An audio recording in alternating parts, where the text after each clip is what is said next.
You ask Tiger to solve. This deals with linear equations with one unknown. The final result is y equals 3/8. Let's solve it step by step. Group all constants on the right side of the equation. Subtract 1/8 from both sides. Combine the fractions. Combine the numerators.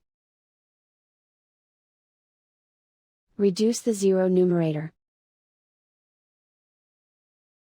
Simplify the arithmetic. Find the lowest common denominator. Multiply the denominators.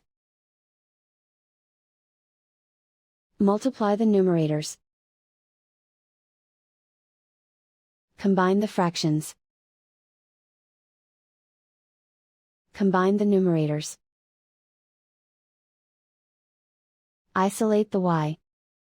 Multiply both sides by inverse fraction 3/1. Group like terms. Multiply the coefficients.